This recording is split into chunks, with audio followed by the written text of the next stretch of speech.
Good morning, students. This is me, your teacher, Sir Hasnan. Today, we are just going to learn about translation, which plays an important role. As I know that you all are just preparing for your exams, so one of the major part is the translation. Most of the students they just skip this part just because they don't pay attention or they just consider that it's not that much important. But it is important for you and your future as well, because there most of the time or most of the competitive exams the questions would be come such as like you have to just translate from one language to another language. So you must be like pro, and you need to concentrate on this part as well. So today I'm here to just teach you about some figures, some facts, and some tricks as well, and stay together because we are just going to solve a few exercises at the end of this video. Stay tuned. Don't forget to subscribe my channel, like my video if you like it. If you have any questions, so you can just write on the comments down below. Furthermore, if you want to just learn some more grammars with me, I just given on the top right side on the I button. You can just click it, or you can just. They're all also very informative. You will learn so many things, especially for your English exams. Okay, without rambling too much, let's get started. First of all, we must understand that what is a translation. Translation is the process of translating word from from the text from one language to another. There can be a direct architecture, interlingual architecture, and the last one is transfer approach. I will tell you one by one. सबसे पहले हमने जो देखा है what is a translation translation कहते हैं किस चीज़ को है जब हम किसी भी एक लैंग्वेज से दूसरे लैंग्वेज के अंदर जब किसी टेक्स्ट को कन्वर्ट करते हैं तो उस प्रोसेस को जो है वो ट्रांसलेशन कहा जाता है इसके अंदर तीन हमारे पास डिफरेंसेस हैं जो कि फर्स्ट है डायरेक्ट आर्किटेक्चर इस वीडियो का बनाने का मकसद यही था क्योंकि मैंने अपने स्टूडेंट्स के लिए मैंने सेंड करना था कोई वीडियो वगैरह ताकि वो उस वीडियो से ज़्यादा लाइक बेनिफिट्स ले सकें बट मुझे कोई ऐसे सच वीडियो या कोई ऐसे प्रेजेंटेशन नहीं मिली इंटरनेट के ऊपर ताकि मैं अपने स्टूडेंट्स को वो दिखा सकूं या उनके लिए मैं सेंड कर सकूं ताकि वो इजीली वो चीज़ को देख के वो सीख सके मुझे इस चीज़ की बहुत ज़्यादा ज़रूरत थी और स्टूडेंट्स को भी थी तो इंटरनेट के ऊपर अवेलेबल नहीं थी तो that's one of the major things कि मुझे ये वीडियो बनानी पड़ी अदरवाइज़ मैं ट्राई करता हूँ कि इस तरह की वीडियोस बनाऊँ ना जो कि पहले से इंटरनेट के ऊपर मौजूद है तो चलिए स्टार्ट करते हैं नंबर फर्स्ट हमारे पास है डायरेक्ट आर्किटेक्चर तो देखते हैं वो क्या है हमारे पास Direct architecture is a translation refers to the translation approach, where the translated text is closely mirrored the structure and forms of the original language.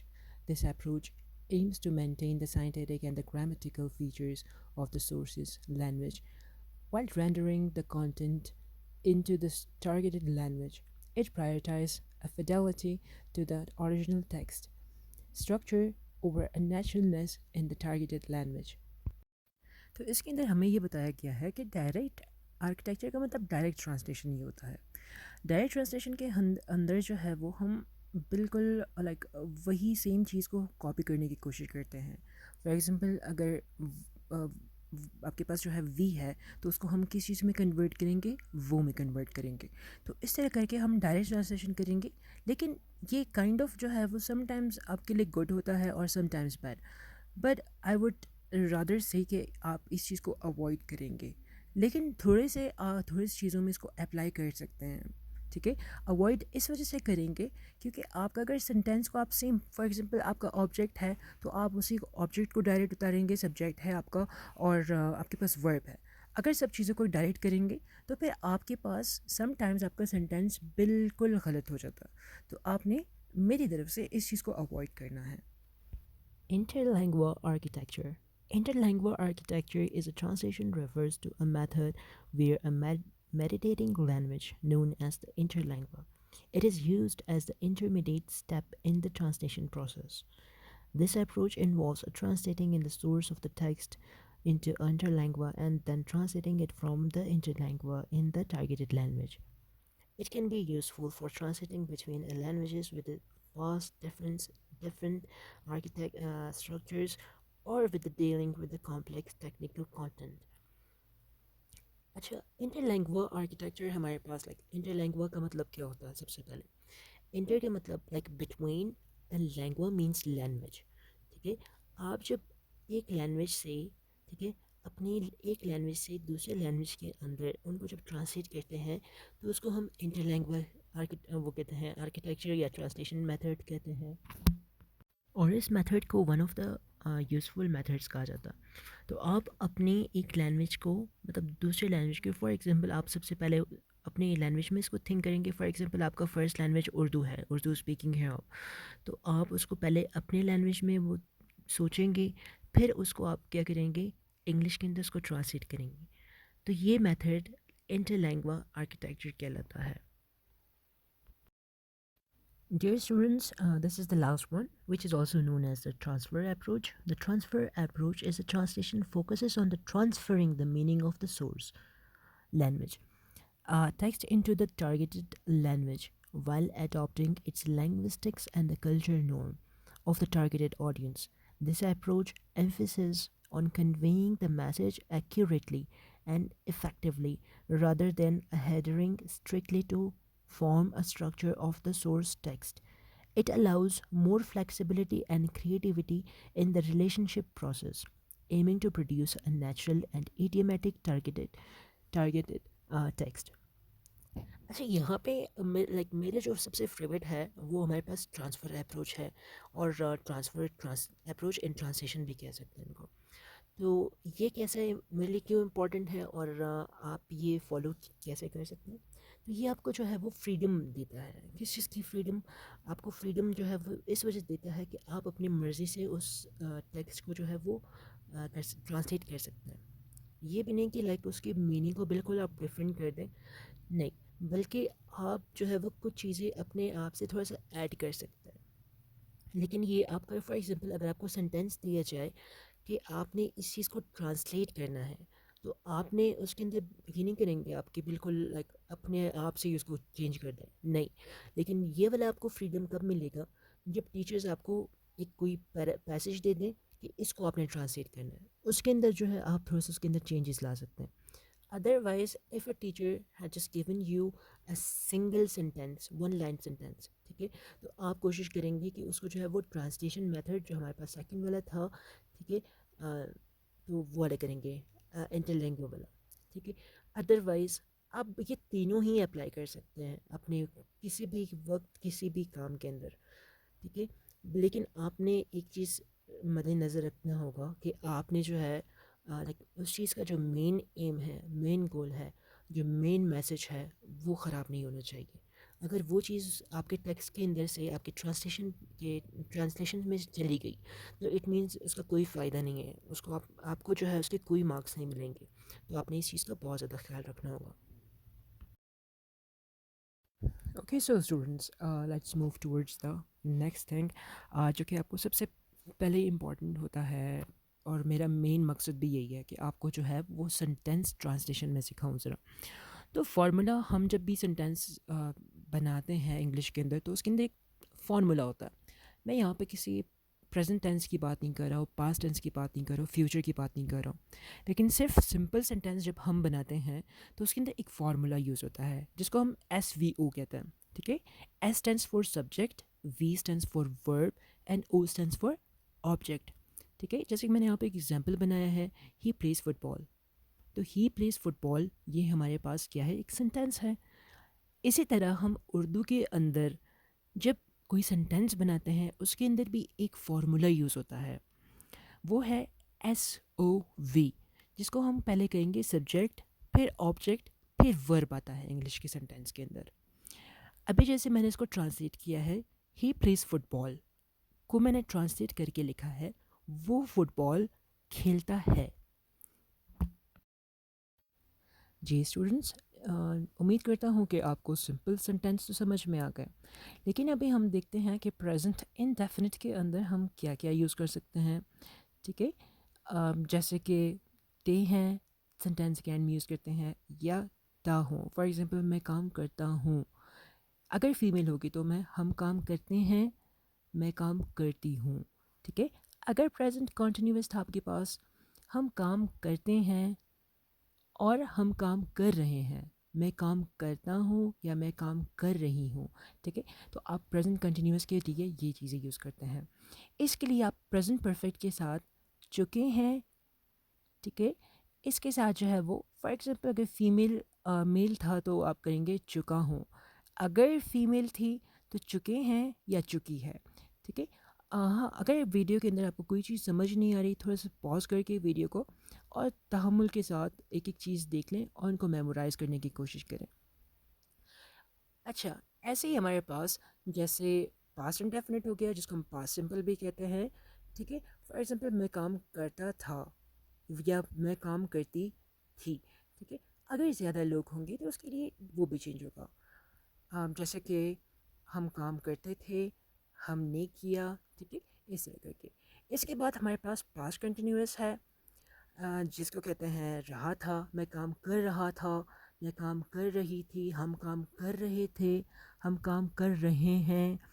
ठीक है, तो ये चीज़ें हमारे पास थोड़ी डिफरेंट हो जाएगी। और पास्ट परफेक्ट के अंदर हम क्या करेंगे, अ, जैसे चुके थे, हम काम कर चुके थे, हम काम कर चुके थे। ठीक है, दोनों के अंदर डिफरेंस है, चुके और चुके जो है वो डिफरेंट है। इसके बाद जो है वो चुका था या चुकी थी। फॉर एग्जांपल मैं काम कर चुका था या मैं काम कर चुकी थी।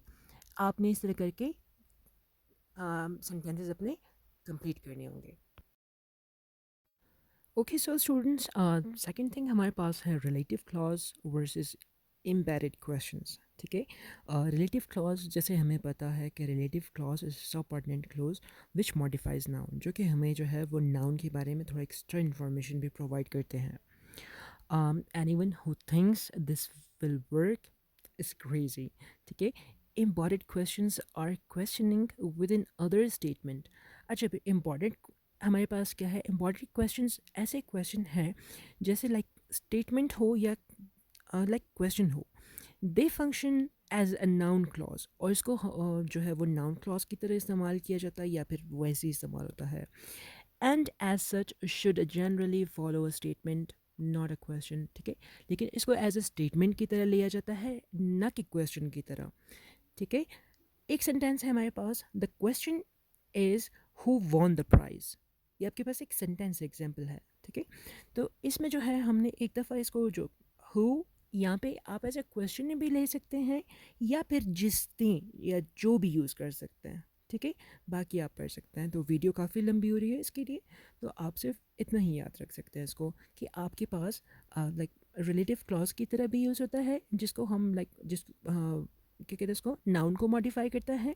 और सेकंड एम्पेरेड क्वेश्चन की तरह भी यूज़ होता है। एम्पेरेड क्वेश्चन क्या है, जो कि हमारे पास मैंने यहाँ पे बताया था कि embedded question within another statement और क्वेश्चन, ये जो बिल्कुल स्टेटमेंट की तरह काम करेगा, not like a question. I hope you got it. Students, एक और चीज़ आपसे शेयर करनी है, जैसे आप सेंटेंस बनाते हैं, या अफर्मेटिव होता है या नेगेटिव होता है, या फिर आपके पास क्वेश्चन होता है, या फिर आपके पास एक्सक्लेमेटरी जो है वो सेंटेंसेस होते हैं, तो इसी तरह उर्दू के अंदर भी होता है। ठीक है, जब आप कोई चीज़ पूछते हैं, क्वेश्चन पूछते हैं, तो सबसे पहले आप जो है वो कुछ स्टेटमेंट्स का इस्तेमाल करते हैं, या कुछ स्टेटमेंट तो नहीं कहेंगे, कुछ अल्फाज का इस्तेमाल करते हैं, जैसे हु, विच। ठीक है, तो इनको हम जब उर्दू में ट्रांसलेट करेंगे तो आपके पास क्या बनेगा। फॉर एग्जांपल आपके पास हु जो है वो कौन बनेगा। ठीक है, who is translated as a कौन in the interrogative pronoun normal form, therefore कौन comes in the beginning of the sentence. ठीक है, तो आपको पता है कि जब भी सवाल करते हैं तो वो सबसे पहले आता है। जैसे यहाँ पे एक स्टेटमेंट है, who will go to Karachi, कौन कराची जाएगा। ठीक है, तो आपने बाकी भी सेंटेंस पढ़ने होंगे। सेकंड आपके पास सेंटेंस है, हु आर यू। ठीक है, हु की जगह तुम कौन हो, यहाँ पे भी डिफरेंट तरीके से इस्तेमाल हुआ, कौन, तुम कौन हो। ठीक है, इसके बाद जो है वो who will come with me, कौन कौन मेरे साथ जाएगा।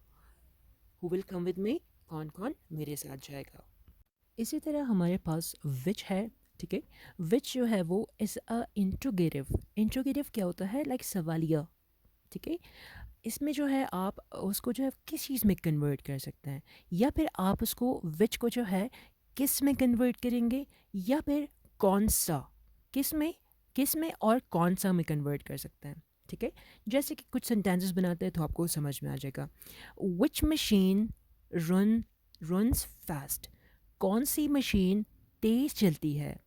विच बटरफ्लाई डिड चाइल्ड चेज, किस तितली का बच्चे ने पीछा किया, किस तितली का बच्चे ने पीछा किया। आई होप कि आप थोड़ा सा उसको यूज टू हो जाएंगे, एक दो दफ़ा इसको रीड करेंगे ना पॉज करके वीडियो को, तो आपके लिए ईजी हो जाएगा। जी स्टूडेंट, इस स्लाइड में आप देख सकते हैं कि आपके पास तीन वर्ड्स ऊपर लिखे हुए हैं, एडिकेटिव, जेनेटिव और ऑब्जेक्टिव। जेनेटिव के अंदर क्या होता है आपके पास, जैसे ने, उनको हम जेनेटिव कहेंगे, ठीक है। फॉर एग्जांपल, उसने मुझे ये कहा। इसके बाद आप, ओ सॉरी, एरिगेटिव हो गया। उसके बाद जेनेटिव आपने का, की, के, ये आपके पास, ये उसका है, ये उसके, ये उनके हैं, ये उसकी है, ठीक है। तो ये आप इस तरह करके आप सेंटेंस के अंदर जब जनरेटिव्स का इस्तेमाल करेंगे, ठीक है, जिसको इंग्लिश में जनरेटिव कहते हैं और उर्दू में जो है वो का, की कहेंगे इनको। इसके बाद हमारे पास ऑब्जेक्ट है। ऑब्जेक्ट लाइक को हो सकता है, ठीक है। इसके बाद हमारे पास टेबल नंबर 4.1 पे है Urdu case marker. Following the Paninian approach we have listed, ठीक है। जो आपके पास नीचे एक वो बना हुआ है, टेबल बनी हुई है, इसको हम पेनियन सॉरी पेनियन अप्रोच भी कह सकते हैं, ठीक है। तो आपके पास पास्ट इंडेफिनिट, परफेक्ट और प्रेजेंट, इनमें जब हम ट्रांजिटिव, इंट्रांजिटिव के बाद जो है हम क्या यूज़ कर सकते हैं, ने यूज़ कर सकते हैं, ने यूज़ कर सकते हैं, ठीक है। फॉर एग्जांपल, हसनैन ने हमें ट्रांसलेशन सिखाया, और आपके पास पास्ट में भी यही होगा, ठीक है। लेकिन आपके पास ऑब्जेक्ट यहाँ पे निल रहेगा, ठीक है। लेकिन आपके पास जब पास्ट इंडेफिनिट या पास्ट परफेक्ट की बात करेंगे, तो हसनैन को, ठीक है, को के बाद आप कोई भी लगा सकते हैं। हसन को हसनैन, फॉर एग्जांपल अली को हसनैन ने बताया, तो आप इस तरह करके उससे पहले एक ऑब्जेक्ट का इस्तेमाल कर सकते हैं।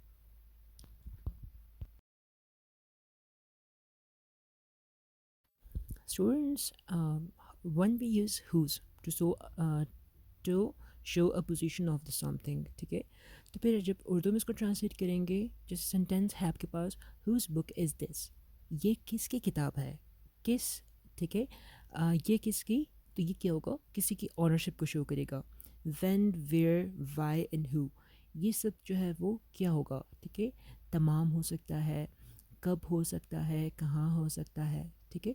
जैसे हमारे पास यहाँ पे आगे है हो, होम है, ठीक है। तो होम को हम किस चीज़ में कन्वर्ट करेंगे, किस में कन्वर्ट करेंगे। Home did you give a book, तुमने किसको किताब दी। इसके बाद हमारे पास व्हाट है, जिसको हम कन्वर्ट करेंगे क्या में, ठीक है। व्हाट इज़ हैपनिंग, क्या हो रहा है। What did she bought from the market, उसने बाज़ार से क्या ख़रीदा। जी students, preposition phrase in the noun phrase, ठीक है। प्रीपोजिशन फ्रेज आपको पता है, ऐसे फ्रेजेस जो जिसके अंदर से आपको किसी चीज़ की पोजीशन के बारे में मालूम हो, और नाउन फ्रेज जिसके अंदर आपके पास नाउन कोई काम कर रहा हो। इसी तरह हम लोग जब सेंटेंस बनाते हैं, एक सेंटेंस यहाँ पे लिखा हुआ है, monkey on the tree is naughty, ठीक है। इस तरह के सेंटेंस भी आपके पास आ सकते हैं। यहाँ पे मंकी जो है हमारे पास क्या है, it's an animal which is noun phrase, ठीक है, नाउन है, और हमारे पास बाकी फ्रेज है। अगर इसको हम ट्रांसलेट करेंगे, दरख्त पर बंदर शरारती है, समहाउ कुछ लोगों को लग रहा होगा कि ये थोड़ा सा गलत है या ऑड है, but this is the correct translation of this sentence, ठीक है। तो आपने यहाँ पे देखें नीचे लिखा हुआ, therefore the approach of the approximation and the translation to the two preposition in or on into wala, ठीक है, आपने इनको और ऑन को वाले में चेंज करना होगा, which is inflected which according to the gender of the head of the noun and the translation would be. ठीक है, फिर इसके साथ आपने वाला के साथ जो है अपने जेंडर का लाजमी ख्याल रखना है, क्योंकि उर्दू में आपको पता है कर्ता और कृति में बहुत ज़मीन आसमान का फ़र्क है। इसके अलावा आपके पास जो है वो जो है इंट्रोगेटिव सेंटेंसेस है। What are the interrogative sentence? ठीक है, एक सेंटेंस है आपके पास, are they going to market? क्या वो बाज़ार जा रहा है? वो क्या बाज़ार जा रहा है? वो बाज़ार जा रहा है क्या? ठीक है, इस तरह करके आप एक सेंटेंस को बहुत सारे तरीक़ों से उर्दू के अंदर। This is the most interesting part of this video which I was just waiting, और आपके लिए भी बहुत इंटरेस्टिंग होगा। So what you have to do, I will just give you a statement or a sentence or maybe a question। ठीक है, तो आपने क्या करना होगा, you have to just pause a video for a few seconds। After pausing it, ठीक है, आपको एक सेंटेंस दिया जाएगा, उसको पॉज करेंगे आप, तो उस सेंटेंस को आप ट्रांसलेट करने की कोशिश करेंगे। जब ट्रांसलेट कर लेंगे उसको, तो या नीचे कमेंट के अंदर लिखें या अपने पास जो है वो अपने नोटबुक में लिख दें। उससे क्या होगा कि मैं जब आपको उर्दू वाले सेंटेंसेस दूंगा तो आप उससे अंदाज़ा लगा पाएंगे कि क्या मेरा सेंटेंस सही है या गलत है। The first sentence is some teacher speak 3 languages। Your time starts now.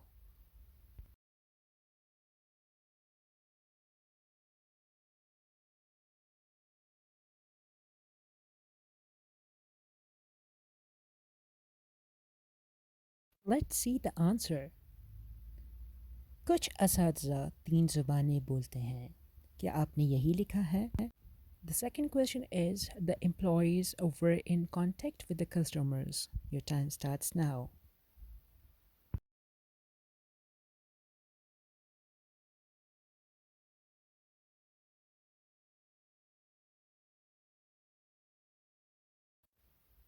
The answer is, दो मुलाजिमीन कस्टमर के साथ राब्ते में थे।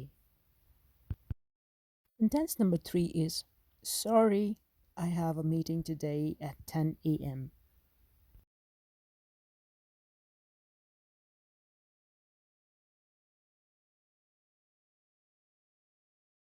And the Urdu sentence is, माजरत, मेरी आज सुबह 10 बजे मीटिंग है। The next sentence is, they will mend the broken machine. And the answer is, वो टूटी हुई मशीन को ठीक करेंगे। Do you have a money? Do you have a money?